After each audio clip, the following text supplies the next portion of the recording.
तो student scope के एक और नए क्लास में आप लोगों का फिर से स्वागत है। तो आज का क्लास है साइंस का, और क्लास 10th के लिए जितने भी बच्चे लोग तैयारी कर रहे हैं उसके लिए बहुत ही ज़्यादा महत्वपूर्ण ये क्लास होने वाला है, क्योंकि आज जितने भी प्रश्न को सॉल्व करने वाले हैं ये सबके साथ इंपॉर्टेंट ऑब्जेक्टिव टाइप क्वेश्चन होगा साइंस यानी विज्ञान का। हालांकि किसी भी एग्जाम के लिए कॉम्पिटिटिव एग्जाम होता है उसके लिए भी बहुत ज़्यादा महत्वपूर्ण है, लेकिन क्लास 10th के लिए सबसे ज़्यादा महत्वपूर्ण है, क्योंकि आज का जितना भी प्रश्न लेके आएंगे सबका सब प्रश्न बेस क्या है, क्लास 10th का यानी 10वीं क्लास का ही बेस है। तो 10वीं वालों के लिए बहुत ही ज़्यादा फायदा होने वाला है, एग्जाम भी नज़दीक है उसके लिए बहुत ज़्यादा फायदा है, ठीक है। और कॉम्पिटिटिव वाले के लिए भी मतलब फायदा मिल सकते हैं, तो क्योंकि कॉम्पिटिटिव में भी तो जब पूछे जाते हैं प्रश्न वो तो 10वां लेवल यानी कि 10th क्लास के मतलब आधार पे ही ना प्रश्न को तैयार करके पूछते हैं। तो यहाँ पे क्या करना है, आपको शुरू से अंत वीडियो को देखना है और क्वेश्चन लिखेंगे नहीं यहाँ पे। एक साइड में क्या होगा, इस साइड में प्रश्न आपको स्क्रीन पे दिखेगा, ठीक है। ऑब्जेक्टिव टाइप प्रश्न होगा, एकदम इंपॉर्टेंट से एकदम वीवीआई तरह का प्रश्न होगा, ठीक है। उस सारे प्रश्नों को सॉल्व करना है। हो सकता है वीडियो थोड़ा लंबा हो जाए, तो इसके लिए आप लोगों को घबराने की जरूरत नहीं है, एकदम आराम से रेगुलर क्या करना है, वीडियो को देखते रहना है। तो चलिए हम लोग क्या करते हैं, शुरू करते हैं प्रश्न को सॉल्व करना। और देखिए आपके स्क्रीन पे मतलब क्वेश्चन का मतलब आ गया होगा, दिख रहा होगा। अगर नहीं दिख रहा है तो बहुत जल्द सेकेंडों में दिखना शुरू हो जाएगा, ठीक है। तो साइड में स्क्रीन पे क्या हो रहा है कि क्वेश्चन दिख रहा होगा, ऑप्शन वाला क्वेश्चन है, उसको हल करना शुरू करते हैं, ठीक है। तो मेरे पास यहाँ पे लगाने का क्वेश्चन को सुविधा तो नहीं है, तो मैं किताब का सहारा ले रहा हूँ। किताब में क्वेश्चन को पढ़ूंगा, ऑप्शन पढ़ूंगा, उसको समझाऊंगा, ठीक है, और इसका आंसर क्लियर करूंगा। तो आप लोग देखिए, और जो प्रश्न लगेगा कि भाई नोट करना चाहिए तो उसको नोट करते चलना है, और नहीं नोट करना है तो स्क्रीनशॉट ले लीजिएगा, या फिर ऐसे ही याद रख सकते हैं तो याद रखिए, बहुत बढ़िया बात होगा। तो चलिए देखिए, 1 नंबर प्रश्न क्या लिखा हुआ दिख रहा है कि निर्वात में प्रकाश की चाल क्या होती है। पहला प्रश्न है निर्वात में प्रकाश की चाल क्या होती है। तो पहला ऑप्शन दिख रहा होगा 3 × 10⁸ सेंटीमीटर प्रति सेकेंड। दूसरा ऑप्शन दिख रहा है 3 × 10⁸ किलोमीटर प्रति सेकेंड। तीसरा ऑप्शन दिख रहा है 3 × 10⁸ मीटर प्रति सेकेंड। चौथा ऑप्शन कोई नहीं है। आपको अगर पता है तो आंसर आप बना लिए होंगे, एकदम पूरा कर लिए होंगे। तो फिर भी मैं क्या कर रहा हूं ना, पहला नंबर प्रश्न को सॉल्व कर रहा हूं। तो पहला नंबर प्रश्न के लिए क्या है, निर्वात में प्रकाश की चाल, ठीक है। निर्वात में प्रकाश की चाल, जब भी निर्वात में प्रकाश की चाल पूछे तो क्या करना है, आपको याद रखना है। क्या याद रखना है कि 3 लाख किलोमीटर प्रति सेकेंड होता है। निर्वात में जब भी प्रकाश की चाल पूछे तो उसके लिए चाल कितना होता है, 3 × 10⁵ किलोमीटर प्रति सेकेंड, मतलब 1 सेकेंड में 3 लाख किलोमीटर हो गया, ठीक है। अगर इसको हम मीटर में बदल दें, अगर मीटर में बदलें तो क्या हो जाएगा ये, अगर इसको हम मीटर में बदल दें तो 10 का घात जो 5 है 3 और बढ़ जाएगा, क्योंकि 1 किलोमीटर में कितना मीटर होता है, 1000 मीटर होता है। तो 3 × 10 से पावर क्या हो जाएगा, 8 मीटर प्रति सेकेंड। अगर इसको हम सेंटीमीटर में बदल दें तो 3 × 10 से पावर 10 सेंटीमीटर प्रति सेकेंड। तो देख लीजिए कौन सा ऑप्शन आपको मिल रहा है, किलोमीटर वाला, मीटर वाला, सेंटीमीटर वाला, सेम टू सेम। तो 1 नंबर में पहला ऑप्शन जो है ये तो नहीं हुआ। तीसरा ऑप्शन दिख रहा है क्या, 3 × 10 से पावर 8 मीटर प्रति सेकेंड। तो 1 का आंसर क्या हो जाएगा, 3 × 10 से पावर 8 मीटर प्रति सेकेंड, ठीक है। प्रकाश की चाल निर्वात में हो गया। क्लियर है। तो चलिए इसके बाद 2 नंबर प्रश्न है, दाढ़ी बनाने में कौन सा दर्पण उपयुक्त होता है। मतलब दाढ़ी बनाने के लिए कौन सा दर्पण का प्रयोग किया जाता है। तो दाढ़ी बनाना मतलब हजामती दर्पण। तो कौन सा दर्पण हो जाएगा दूसरा नंबर का, तो दूसरा नंबर के लिए आंसर हो जाएगा आपका ऑप्शन सी, अवतल, ठीक है। कौन सा दर्पण हो जाएगा, अवतल दर्पण हो जाएगा। दाढ़ी बनाने में जो प्रयुक्त होता है कौन से दर्पण का, अवतल दर्पण का प्रयुक्त होता है, ध्यान रखना है, ठीक है। अगर पूछ लिया ना कि गाड़ी मोटर यानी कि साइड के वस्तु को देखने के लिए तो साइड मिरर के रूप में, तब उत्तल दर्पण। अवतल दर्पण का और भी उपयोग होता है, सौर भट्टी में इसका उपयोग किया जाता है, ठीक है। और मतलब गाड़ी के हेडलाइट में, सर्च लाइट में, टॉर्च में भी इसका प्रयोग किया जाता है। तो 3 नंबर प्रश्न पढ़ लीजिए। देखिए साइड में क्या दिख रहा है, गोलीय दर्पण की फोकस दूरी, उसकी वक्रता त्रिज्या की क्या होती है, मतलब क्या होती है, ऐसा पूछा गया। ऑप्शन है यहाँ पे, आधी होती है, दुगुनी होती है, तिगुनी होती है, चौथाई होती है। तो 3 नंबर जो प्रश्न है इसके लिए आंसर क्या बन जाएगा, जरा सा एक सेकेंड। हाँ, तो क्या प्रश्न है कि गोलीय दर्पण की फोकस दूरी वक्रता त्रिज्या की क्या होती है, ऐसा पूछा गया है। तो ध्यान रखना है कि गोलीय दर्पण की जो फोकस दूरी होती है वो वक्रता त्रिज्या की आधी होती है। अगर ऐसा पूछेगा कि गोलीय दर्पण की वक्रता त्रिज्या फोकस दूरी की क्या होती है, तब बोलेंगे दुगुनी होती है। मतलब यहीं से आगे हम सॉल्व कर लें, r बराबर निकाले तो 2 इंटू अप, और ये पूछा गया है क्वेश्चन 3 नंबर में, इसी के लिए पूछा गया है कि गोलीय दर्पण की फोकस दूरी वक्रता त्रिज्या की क्या होती है, आधी होती है। ठीक है, तो इसका ऑप्शन कहां पे है, आधी होती है। तो पहला ऑप्शन दिया हुआ क्या होती है, आधी होती है।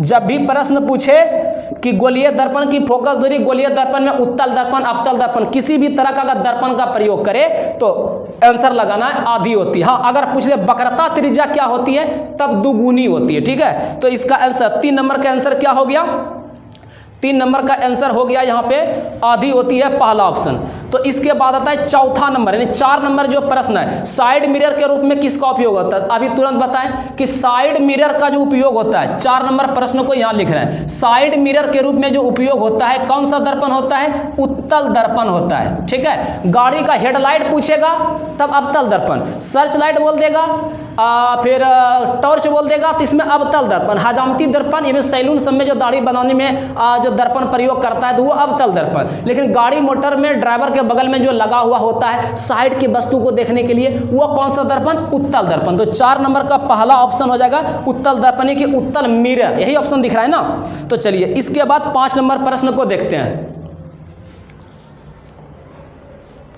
तो इसको साफ कर देता हूं मैं, तब तक 5 नंबर प्रश्न के लिए कुछ सोचिए।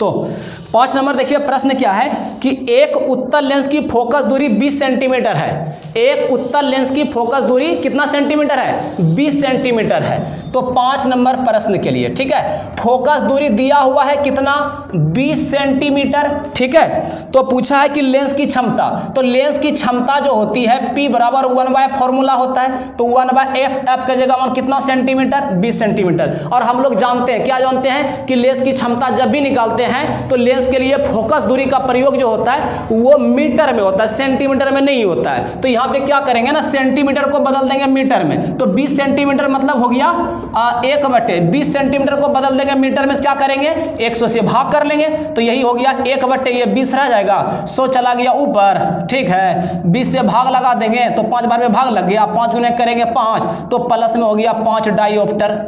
तो देखिए कौन से ऑप्शन पे दिख रहा है प्लस में, 5 डाईऑप्टर। ठीक है, तो 5 डाईऑप्टर सबको दिख रहा है ना, ठीक ठीक। तो ऑप्शन सी हो गया प्लस में 5 डाईऑप्टर, ये लिखा हुआ ना डाईऑप्टर।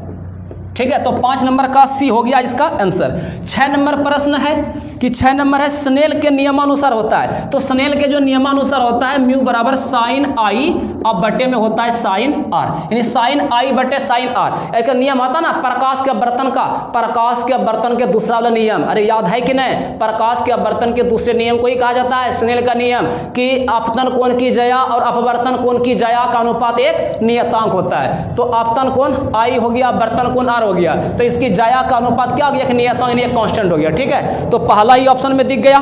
7 नंबर प्रश्न देखिए क्या है, 7 नंबर प्रश्न है जब प्रकाश की एक किरण, यानी जब प्रकाश की एक किरण एक माध्यम से दूसरे माध्यम में जाती है तो अपने पूर्व पथ में विचलित हो जाती है, उसे कहते हैं। मतलब जब प्रकाश की किरण क्या होता है, एक माध्यम से, जैसे ये हवा का इधर माध्यम बना हुआ है, ठीक है, इस माध्यम से प्रकाश की किरण आएंगे, किस पे आ जाएंगे, इधर बोर्ड पे आ गया। मतलब मान लो ये कि बोर्ड ना जो है मतलब कांच है, तो प्रकाश की किरण जो है हवा माध्यम से आके कांच के माध्यम में चला गया, तो इसके मतलब उस किरण में दिशा परिवर्तन कुछ ना कुछ हो जाएगा। तो यह जो घटना होती है, यह प्रकाश का अपवर्तन होती है, ठीक है। तो यहाँ पे 7 नंबर का क्या बन जाएगा, कहाँ पे अपवर्तन, देखिए पहला ही ऑप्शन में दिख रहा है, प्रकाश का अपवर्तन, ठीक है, प्रकाश का अपवर्तन। कौन सी घटना हो गया, प्रकाश का अपवर्तन। तो 8 नंबर प्रश्न को देखिए क्या इसका आंसर है। तो दंत विशेषज्ञ किस दर्पण का उपयोग मरीजों के दांतों को बड़ा प्रतिबिंब देखने के लिए करता है। मतलब एक दांत वाला जो डॉक्टर होता है कि मरीजों का दांत बड़ा करके देखने के लिए किस दर्पण का प्रयोग करता है, तो उसके लिए भी डॉक्टर क्या करता है ना, अवतल दर्पण का प्रयोग करता है, ठीक है। तो यहाँ पे क्या हो जाएगा इसका आंसर में, अवतल दर्पण, अवतल दर्पण। तो देख लीजिए कौन से ऑप्शन पे अवतल दर्पण दिख रहा है 8 नंबर में, तो ऑप्शन बी पे, 8 का बी हो गया अवतल दर्पण। तो एक डॉक्टर कौन से दर्पण का प्रयोग करता है, अवतल दर्पण का, ठीक है। अब जरूरी नहीं कि सिर्फ ये 10वां वाले क्लास के लिए है, अरे 10वां क्लास का तो ओरिजिनल है, ये क्लास जो 11 12 में पढ़ रहे हैं उसको भी जरूरत पड़ सकता है, क्योंकि इसमें फिजिक्स केमिस्ट्री बायोलॉजी सब तरह के प्रश्न को मिक्स किया गया है, ठीक है ना। तो एग्जाम के लिए बहुत ही ज़्यादा महत्वपूर्ण है, आपको वीडियो छोड़ छाड़ के जाना नहीं है, पूरा वीडियो को देखना है। अगर अच्छा एग्जाम में नंबर लाना चाहते हैं, अच्छा एग्जाम आपका जाए, इसके लिए वीडियो आपको पूरा देखना ही पड़ेगा, तो उकताना नहीं है यहाँ पे, ठीक है। तो 9 नंबर प्रश्न क्या दिख रहा है कि एक कूलम्ब विद्युत आवेश कितने प्रोटॉन से बनता है। 9 नंबर प्रश्न के लिए एक कूलम्ब विद्युत आवेश कितने प्रोटॉन से बनता है, ऐसा प्रश्न है। तो इसका कौन सा ऑप्शन सही होगा, option A, option B, option C, option D. देखिए अगर इसमें ऐसा प्रश्न पूछता कि एक इलेक्ट्रॉन कितने आवेश के बराबर होता है, तो इसका आंसर होता है 1.6 गुना 10 पर पावर -19 कूलम्ब, ऐसा आता, ठीक है। अगर इलेक्ट्रॉन के लिए पूछता कि एक इलेक्ट्रॉन कितने आवेश के बराबर है, तब 1.6 गुना 10 से पावर -19 कूलम्ब है, ठीक है। लेकिन यहां पे पूछा कि एक कूलम्ब विद्युत आवेश कितने प्रोटॉन से बनता है, ठीक है। तो इसका आंसर ना क्या करना है, आप लोगों को बताना है कमेंट में कौन सा इसका ऑप्शन सही है। थोड़ा सा मैं हिंट्स दे दिया हूं, ठीक है। अगर एक इलेक्ट्रॉन का पूछता तो 1.6 गुना 10 से पावर -19 कूलम्ब होता। यहां पे उल्टा पूछा है कि एक कूलम्ब विद्युत आवेश कितने प्रोटॉन से बनते हैं, तो इसका आंसर आप लोग कमेंट करके बता दीजिए। उम्मीद करता हूं कि आप लोग बता देंगे, ठीक है। थोड़ा सा मैं हिंट्स भी दे दिया हूं। तो 10 नंबर प्रश्न है कि विद्युत फ्यूज विद्युत धारा के किस प्रभाव पर कार्य करता है, ठीक है। तो इसके लिए क्या करना है, कमेंट करना है ना, इसके लिए कमेंट करना है। 10 नंबर के लिए देखिए क्या है कि विद्युत फ्यूज जो है विद्युत धारा के किस प्रभाव पे कार्य करता है, तो ध्यान रखना है कि उष्मीय प्रभाव पर यह कार्य करता है। कौन से ऑप्शन में दिख रहा है आपको, पहला ही ऑप्शन में दिख रहा है उष्मीय प्रभाव। अगर ऐसा पूछे ना कि विद्युत मतलब जो फ्यूज होता है वो विद्युत धारा में कौन से श्रेणी मतलब कौन से क्रम में लगा होता है, तो इसके आंसर हो जाएगा श्रेणी क्रम। स्विच के बारे में पूछेगा तो वो समांतर क्रम में होता है, ठीक है। तो 11 नंबर प्रश्न क्या है, 11 नंबर है लघु पतन। लघु पतन अर्थात शॉर्ट सर्किट के समय परिपथ में विद्युत धारा का मान क्या आता है, बहुत अधिक बढ़ जाता है, बहुत अधिक बढ़ जाता है, ठीक है। जब भी शॉर्ट सर्किट होगा या लघु पतन होगा तो हम बोलेंगे कि विद्युत धारा का मान क्या आ गया, बहुत अधिक बढ़ गया। तो इसका देख लीजिए कौन से ऑप्शन पे ये मेल खा रहा है। फिर 12 नंबर प्रश्न है कि 12 नंबर के लिए ग्लोबल वार्मिंग के लिए निम्नलिखित में कौन सी गैस उत्तरदायी है। ग्लोबल वार्मिंग के लिए कौन सा गैस उत्तरदायी है, ऐसा प्रश्न किया गया है, ठीक है। तो ऑप्शन दिख रहा है क्या आप सबको, पहला ऑप्शन N2 है, दूसरा CO2 है, तीसरा में O2 है, फिर चौथा ऑप्शन में NH3 दिया हुआ है। तो ग्लोबल वार्मिंग के लिए जो सबसे ज्यादा जिम्मेवार कारक होता है वो होता है कार्बन डाइऑक्साइड, मतलब CO2 होता है, कार्बन डाइऑक्साइड, ठीक है।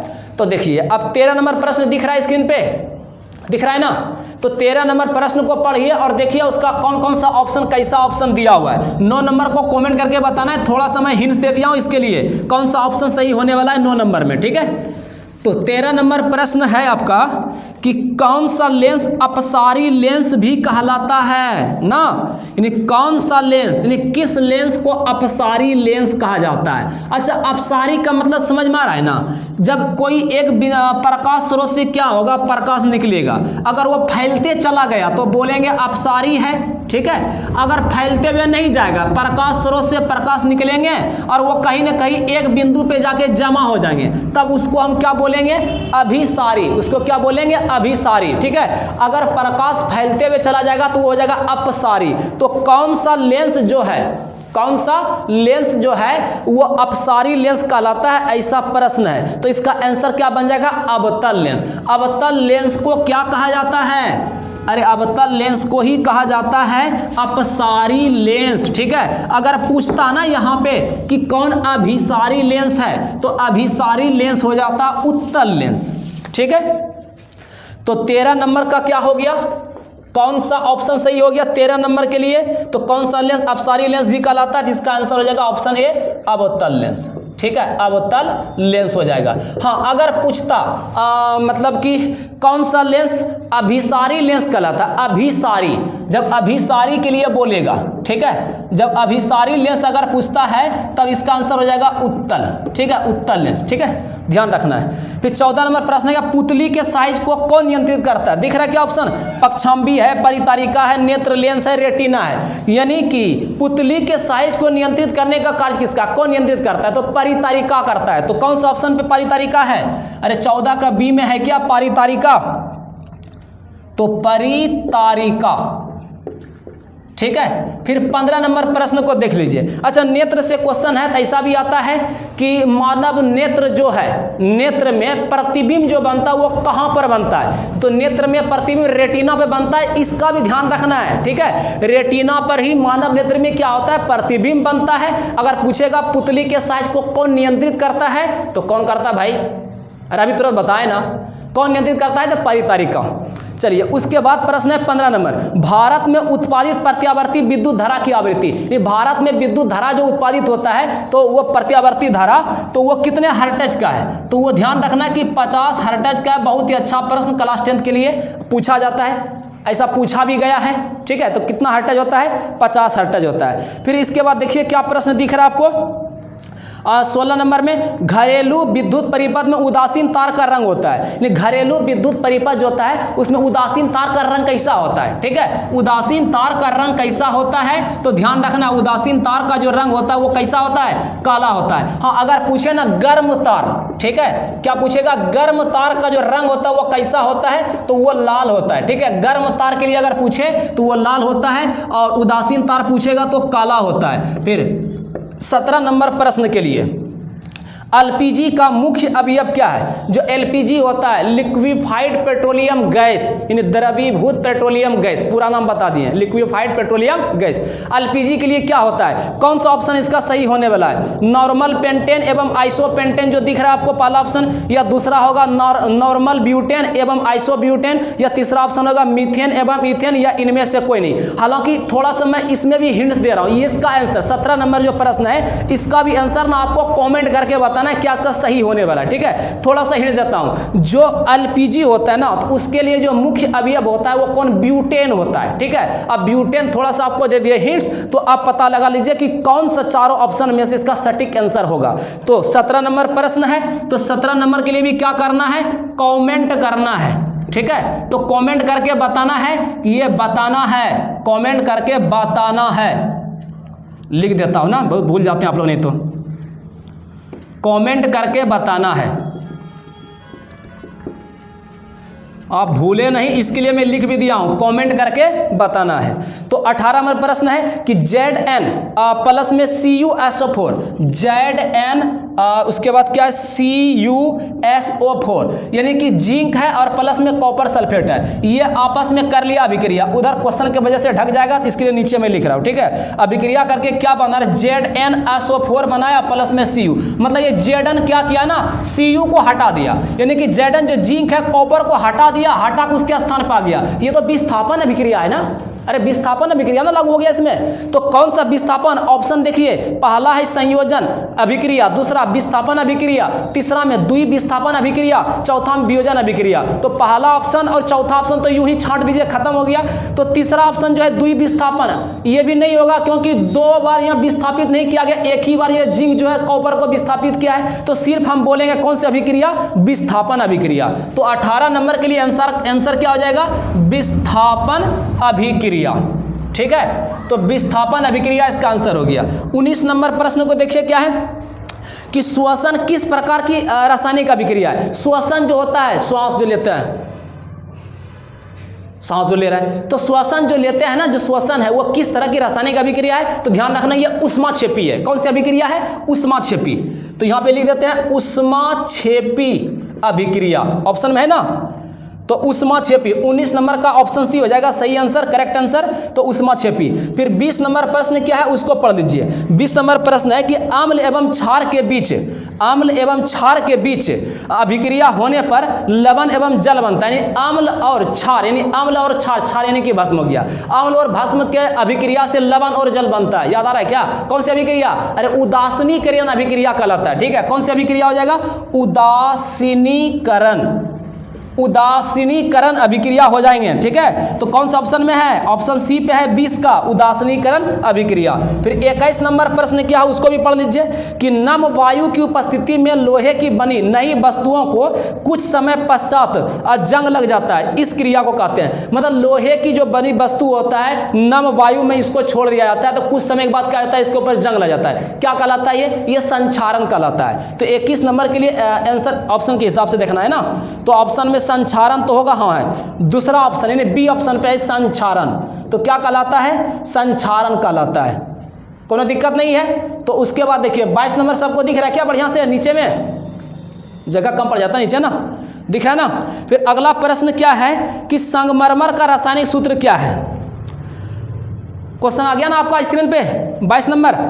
संगमरमर का रासायनिक सूत्र पूछा गया है। ठीक है, जब संगमरमर का रासायनिक सूत्र पूछे, 22 नंबर नीचे ना लिखे, इधर मैं लिख देता हूं। ठीक है, संगमरमर का पूछेगा तो CaCO3 हो जाएगा, यानी कैल्शियम कार्बोनेट। अब इसके जगह पे कैल्शियम कार्बोनेट भी पूछ सकता है, कैल्शियम कार्बोनेट पूछेगा, कैल्शियम कार्बोनेट का और फॉर्मूला क्या है, तो बोलेंगे CaCO3, यानी यही हो गया संगमरमर पत्थर ना। और या हम बोलेंगे कि चूना पत्थर, अगर बोले कि चूना पत्थर का रासायनिक सूत्र क्या है, तो तब भी इसका क्या हो जाएगा? CaCO3। तो 22 नंबर हो गया पूरा।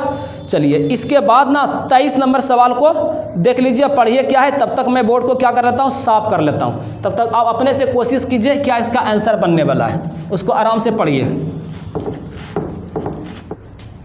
तो देख लिया क्या? 22 नंबर का क्या हो गया? Option A CaCO3। तो 23 नंबर प्रश्न है कि लिटमस विलयन बैंगनी रंजक होता है। 23 में क्या लिखा हुआ है? लिटमस विलयन जो है बैंगनी रंजक होता है, जो निम्न में किससे निकाला जाता है? अरे लिटमस विलयन जो बैंगनी रंजक होता है किससे? लाइकेन से निकाला जाता है। तो 23 नंबर का आंसर क्या हो जाएगा? ऑप्शन ए 23 का हो जाएगा। ए में जो लाइकेन दिख रहा है तो लाइकेन इसका करेक्ट आंसर हो जाएगा। ठीक है, तो 24 नंबर प्रश्न क्या है? 24 है जल को जीवाणु रहित बनाने के लिए उपयोगी पदार्थ है। मतलब जल को जीवाणु रहित पीने लायक बनाएगा, अच्छा बनाएगा जल को, तो इसमें क्या मिलाया जाएगा? तो ऑप्शन के हिसाब से देखना है। तो कौन सा ऑप्शन हो जाएगा इसमें? धोबन सोडा तो नहीं होगा, बेकिंग पाउडर नहीं होगा, फिटकरी नहीं मिलाएगा, तो बिरंजक चूर्ण। तो बिरंजक चूर्ण का प्रयोग किया जा सकता है ना जीवाणु रहित बनाने के लिए, तो इसका आंसर हो गया बिरंजक चूर्ण। ठीक है, फिर 25 नंबर प्रश्न क्या है उसको भी पढ़िए फटाफट।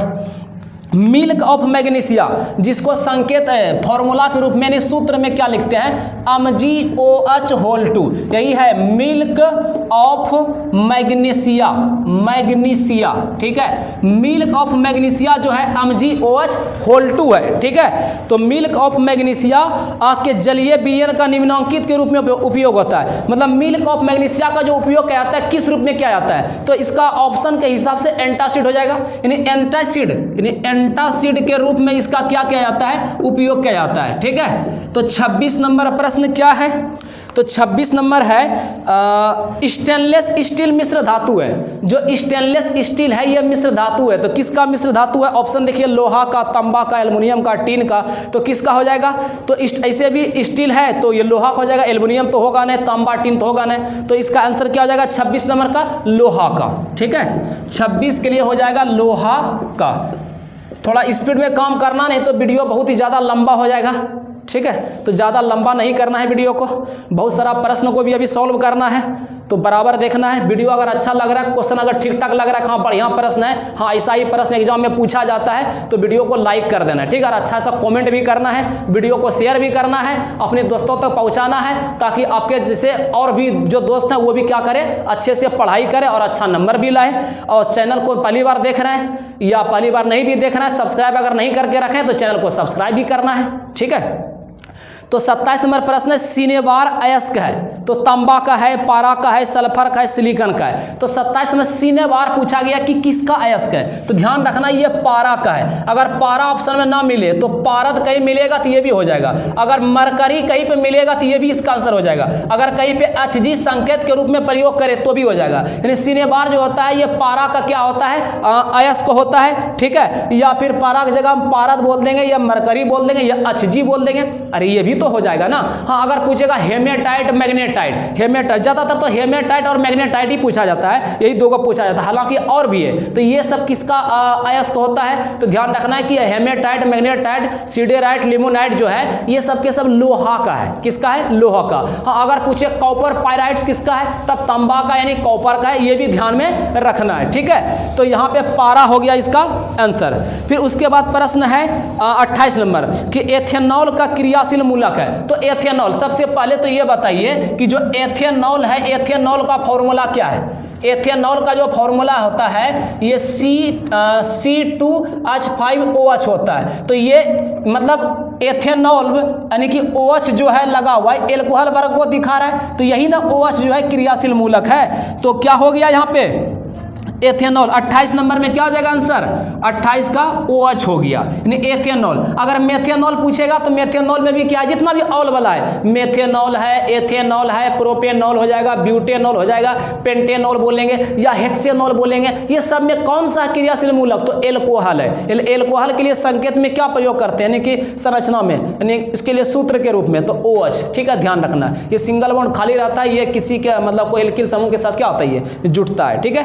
तो फिर 29 नंबर प्रश्न है, कैल्शियम कार्बाइड जल के साथ अभिक्रिया करके देता है। मतलब कैल्शियम कार्बाइड क्या करता है, जब जल के साथ अभिक्रिया करता है, ठीक है, तो जल के साथ अभिक्रिया करके क्या देता है, तो ध्यान रखना कि C2H2 यानी एसिटिलीन बोलते हैं ना। तो कैल्शियम कार्बाइड जल के साथ अभिक्रिया करके क्या देता है, तो C2H2 देता है, लेकिन ऑप्शन में ऐसा तो है नहीं। तो C2H2 जो होता है ये एसिटिलीन हो गया। एसिटिलीन मतलब इसी को बोलते हैं एथाइन। क्या बोलते हैं इसी को, एथाइन बोलते हैं, ठीक है। तो एथाइन ना है तो एसिटिलीन, अगर एथाइन नहीं है तो इथाइन कहीं ना कहीं ऑप्शन मिलेगा, तो एथाइन ही लिखा हुआ है। कहीं एथाइन ना देखे इथाइन भी लिख देता है, एसिटिलीन लिख दिया, तो यही सब इसका आंसर है, ठीक है। तो C2H2 करता है। फिर 30 नंबर प्रश्न क्या है, 30 नंबर है कि आवर्त सारणी के ऊर्ध्वाधर स्तंभों को कहा जाता है। मतलब एक आवर्त सारणी है, जैसे ये आवर्त सारणी मान लिए है, तो ऊर्ध्वाधर स्तंभों को मतलब ऊपर से नीचे स्तंभ, जैसे घर मकान सब बनाते हैं तो पिलर लगाते हैं ना, पिलर वो जो स्तंभ है वो ऊर्ध्वाधर सीधा ऐसे क्या होते हैं, सीधा होते हैं, ठीक है। तो इसको क्या कहा जाता है, तो आवर्त सारणी में इसको कहा जाता है वर्ग। क्या कहा जाता है, वर्ग कहा जाता है। तो आवर्त सारणी में ऊर्ध्वाधर स्तंभ को क्या कहा जाता है, पहला ऑप्शन हो जाएगा वर्ग। हाँ अगर पूछे ना क्षैतिज, ये कतार क्षैतिज, ये ऐसे वाला जो होता है, ठीक है, अगर इसको मतलब पूछ ले कि ऐसा वाला क्या कहते हैं कि क्षैतिज कतार को क्या कहते हैं, तब बोलेंगे आवर्त।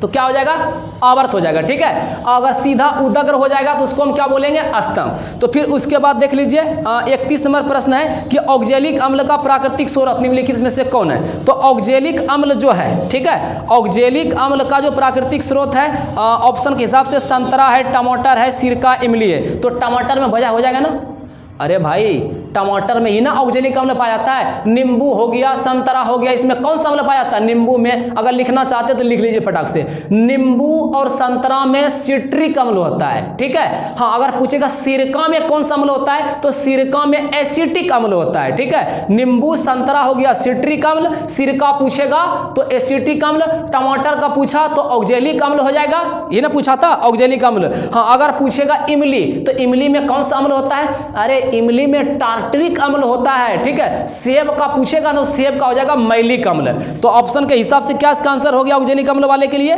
टमाटर। तो 31 का हो गया बी। चलिए इसके बाद हम लोग क्या करेंगे, 32 नंबर प्रश्न को सॉल्व करेंगे। देखिए 32 नंबर प्रश्न क्या दिया हुआ है, तो क्या स्क्रीन पर आया क्या 32 नंबर प्रश्न? अगर नहीं आया तो 2 सेकंड के अंदर आ जाएंगे, बहुत जल्द आ जाएंगे। तो 32 नंबर क्या प्रश्न दिख रहा है आपको स्क्रीन पर? किस रासायनिक यौगिक को गर्म करने पर प्लास्टर ऑफ पेरिस प्राप्त किया जाता है? एकदम सिंपल क्वेश्चन है, एकदम बढ़िया वाला प्रश्न है, एकदम वीवीआई है। तो किस रासायनिक यौगिक को गर्म करने पर प्लास्टर ऑफ पेरिस प्राप्त किया जाता है? अरे जिप्सम। किसको? जिप्सम को जब गर्म करेंगे तो क्या प्राप्त होगा? Plaster of Paris. तो 33 नंबर प्रश्न, एसिटिक अम्ल का यूपेक यानी IUPAC नाम है। एसिटिक अम्ल का इसका हो जाएगा एथेनोइक अम्ल। ये भी ज्यादा ही प्रसिद्ध क्वेश्चन है, एथेनोइक अम्ल, ठीक है। जब भी एथेनोइक पूछेगा तो आंसर एसिटिक, एसिटिक के लिए पूछा तो एथेनोइक, दोनों उल्टा पुल्टा करके पूछता है। एथेनोइक वाला शब्द दे देगा तो एसिटिक आंसर बन जाता है, एसिटिक दे देगा तो एथेनोइक बन जाता है, ठीक है। तो ध्यान रखना है। तो एसिटिक अम्ल का IUPAC नाम क्या है? तो एथेनोइक अम्ल है। फिर 34 नंबर प्रश्न, मस्तिष्क उत्तरदायी है। जो मस्तिष्क है ये किसके लिए उत्तरदायी है, ठीक है, यानी क्या चीज के लिए? ऑप्शन देख लीजिए, सोचने के लिए, हृदय स्पंदन के लिए, शरीर का संतुलन बनाने के लिए, या इनमें से सभी। तो इस हिसाब से सब हो गया भाई। अरे हुआ कि ना हुआ?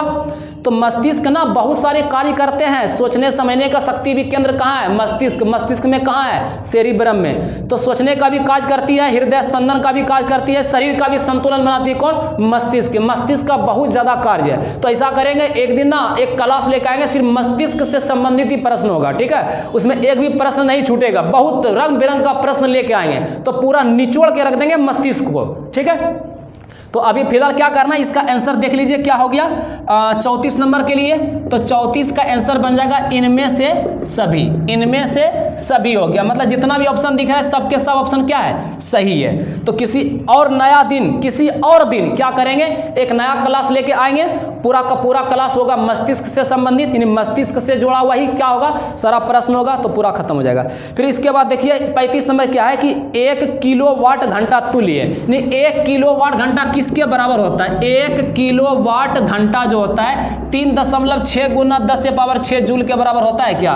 देखिए कहां पर इसका ऑप्शन दिया हुआ है। 1 किलोवाट घंटा को 1 यूनिट भी बोला जाता है ना, घरेलू परिपथ जो विद्युत परिपथ होता है, और उसमें जो प्रयोग करते हैं व्यापारिक रूप में, तो विद्युत ऊर्जा के लिए क्या होता है? यूनिट का ही ना प्रयोग करते हैं। तो 1 यूनिट 1 किलोवाट घंटा के बराबर, और 1 किलोवाट घंटा जो होता है 3.6 गुना 10 से पावर 6 जूल के बराबर होता है, ठीक है। तो इसके बाद क्या है प्रश्न 36 नंबर में, मानव शरीर का सामान्य रक्तचाप होता है। देख लीजिए बहुत ही बढ़िया प्रश्न है, पूछा जाता है अक्सर एग्जाम में। मानव शरीर के लिए जब भी पूछेगा सामान्य रक्तचाप तो 120/80 होता है। ध्यान रखना है 120/80। हाँ, अगर इसी में ध्यान रखना है कि अगर पूछ ले उच्च रक्तचाप, उच्च रक्तचाप को क्या कहा जाता है? तो इसको बोला जाता है हाइपरटेंशन। क्या कहा जाता है?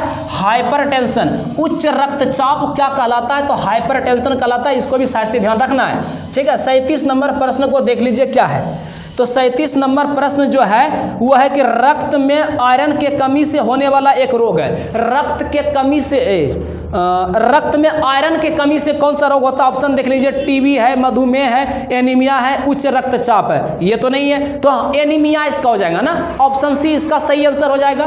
तो 37 नंबर का हो गया एनीमिया। एनीमिया जो रोग होता है कि रक्त में आयरन के कमी से होता है ना। अगर पूछ लेना घेघा बीमारी, अगर घेघा पूछे तो ये किसके कमी से होता है? तो आयोडीन। किसके कमी से होता है? आयोडीन की कमी से हो जाता है। हाँ, अगर पूछ ले यहाँ पे कि गलगंड बीमारी, जैसे गला सब फूल जाता है ना, तो गलगंड बोलिए या घेघा बोलिए, बात एक ही होता है ना, तो आयोडीन। अगर पूछे मधुमेह जो होता है, मधुमेह भी क्या है? एक बीमारी है ना।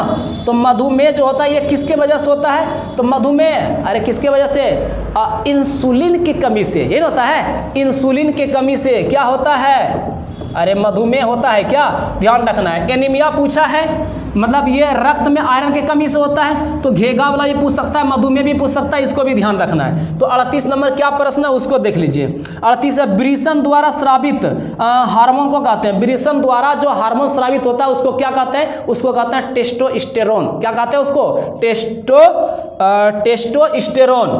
टेस्टोस्टेरोन, ठीक है, यही बोला जाता है, इसको ध्यान में रखना है। 39 नंबर प्रश्न क्या है, मास्टर ग्रंथि कौन कहलाता है? तो मास्टर ग्रंथि कौन कहलाता है? ऑप्शन है पिट्यूटरी ग्रंथि, गर्भाशय से, फैलोपियन नलिका में, अंडाशय से। नहीं, देखिए इसमें किस किस तरह से प्रश्न पूछ सकता है। फिलहाल पहले मैं इसका आंसर लिख देता हूं, पिट्यूटरी ग्रंथि, ठीक है। मास्टर ग्रंथि किसको कहा जाता है? पिट्यूटरी ग्रंथि को कहा जाता है। हाँ, अगर पूछे ना कि निषेचन की क्रिया जो होती है वो कहाँ होती है, तो फैलोपियन नलिका में होता है। अंडाणु कहाँ है? तो अंडाशय में, ठीक है। शुक्राणु का निर्माण कहाँ होता है? तो वृषण में। ये ध्यान रखना है, क्लियर है। 40 नंबर प्रश्न क्या है कि मस्तिष्क की बाहरी झिल्ली को कहते हैं। देखिए मस्तिष्क जो है ना, तो 3 लेयर से उसके ऊपर, मतलब मस्तिष्क का ऊपर जो चमड़ा जिसे होता है ना कवर, मस्तिष्क जो ढका हुआ जो कवर है, तो 3 लेयर में, तो सबसे ऊपर वाला जो है, सबसे बाहरी जो पूछा है वो क्या कहलाता है? तो ध्यान रखना कि ड्यूरामेटर, ऐसे कुछ ऑप्शन है ना, ड्यूरामेटर, ऑप्शन बी। तो 40 नंबर का क्या हो गया? क्या लिखा हुआ? ड्यूरामेटर, दिख रहा है ना साफ से सबको? ड्यूरामेटर। तो ये जो होते हैं मस्तिष्क का सबसे बाहरी झिल्ली होते हैं, ठीक है। तो इसके बाद हम लोग क्या कर लेते हैं, 41 नंबर प्रश्न को यहाँ पे हल कर लेते हैं, ठीक है। 41 नंबर प्रश्न है कि कौन लैंगिक जनन संचारित रोग नहीं है? तो 41 में है लैंगिक जनन, 40 का हो गया था ऑप्शन बी सही आंसर। 41 में है कि लैंगिक जनन संचारित रोग जो नहीं है उसको पहचानना है। एड्स, पहला ऑप्शन AIDS, एड्स जो है ये तो लैंगिक जनन संचारित रोग है। अच्छा, लैंगिक जनन संचारित रोग क्या होता है? मतलब ये शारीरिक संबंध बनाने से होता है ना, तो अधिक मात्रा में, मतलब ज़्यादा से ज़्यादा लोगों के साथ संचारित क्या बोलते हैं, शारीरिक संबंध बनाने से, तो ये सब बीमारी उत्पन्न होता है। तो गोनोरिया है, सिफिलिस है, एड्स, ये तीनों का तीनों ऑप्शन जो है लैंगिक जनक का संचारित रोग है। लेकिन टाइफाइड जो है ये लैंगिक जनक संचारित रोग नहीं है। तो 41 नंबर का क्या आंसर हो जाएगा? तो टाइफाइड हो जाएगा ना, टाइफाइड हो जाएगा 41 का आंसर। फिर 42 नंबर के लिए देख लीजिए क्या है। 42 मनुष्य में लिंग निर्धारण करता है। तो मनुष्य में जो लिंग निर्धारण करता है वो करता है लिंग क्रोमोसोम, ठीक है। लिंग क्रोमोसोम जो होता है ये मनुष्य में लिंग का निर्धारण करता है, या जैसे ऑप्शन में लिखा हुआ लिंग क्रोमोजोम, ऑप्शन बी लिंग क्रोमोजोम बोलिए या लिंग क्रोमोसोम बोलिए, बात एक ही है, ध्यान में इसको रखना है, ठीक है। अच्छा, ये भी याद रखना है साइड से कि जब लिंग क्रोमोसोम की बात हुआ कि ऑटोसोम कितना होता है, तो ध्यान रखना है कि मनुष्य में जो ऑटोसोम है वो 22 जोड़ा होता है। टोटल 23 जोड़ा क्रोमोसोम पाया जाता है। 23 जोड़ा में से 22 जोड़ा जो होता है एक समान का नर मादा दोनों में होता है, वो ऑटोसोम कहलाता है। और 23 जोड़ा जो होता है ना, टोटल जो 46 होता है ये क्रोमोसोम अर्थात गुणसूत्र होता है, ये भी ध्यान में रखना है। तो इसके बाद 43 नंबर प्रश्न क्या है? 43 नंबर प्रश्न है कि जीन शब्द किसने प्रस्तुत किया था? अरे जॉनसन, ऑप्शन है क्या? हाँ है। तो जॉनसन जो है इन्होंने क्या किया था? जीन शब्द का प्रस्तुतिकरण किया था। जीन शब्द जो प्रस्तुत किया था जॉनसन ने ही किया था। हाँ, अगर मेंडल ऑप्शन में दिख रहा है तो मेंडल क्या हो जाएगा? अगर पूछेगा अनुवांशिकी का पिता किसे कहा जाता है तब मेंडल। अब मेंडल ने किस पौधे पर प्रयोग किया था? तो मटर पर प्रयोग किया था। यह भी याद रखना अच्छा से, ठीक है। चलिए, उसके बाद है 44 नंबर प्रश्न है कि उस वैज्ञानिक का नाम बताएं जिसने विकास के सिद्धांत का प्रतिपादन किया था। विकास के सिद्धांत का प्रतिपादन करने वाला वैज्ञानिक कौन है? अरे डार्विन है क्या? अरे Charles Robert Darwin. Charles Darwin कहां पे ऑप्शन है? तो सी नंबर ऑप्शन दिया हुआ है। तो 44 का आंसर क्या हो जाएगा? डार्विन, ठीक है। इसके बाद 45 इधर नहीं है तो नीचे लिख रहा हूं 45 नंबर को, सब देख लीजिए नीचे। 45 नंबर प्रश्न है कि ओजोन परत के अवक्षय के लिए मुख्य रूप से कौन जिम्मेवार है? ओजोन परत का अवक्षय जो होता है, ओजोन परत का जो लेयर होता है वो खत्म होता है, उसका अवक्षय होता है। तो किसके कारण होता है? ध्यान रखना, CFC के कारण होता है। CFC बोले तो क्लोरोफ्लोरोकार्बन। CFC का पूरा नाम क्या हो गया? क्लोरोफ्लोरोकार्बन, ठीक है। तो यहाँ पे 45 नंबर का आंसर क्या हो गया? ऑप्शन कौन सा ऑप्शन में है? 45 कहाँ चला गया?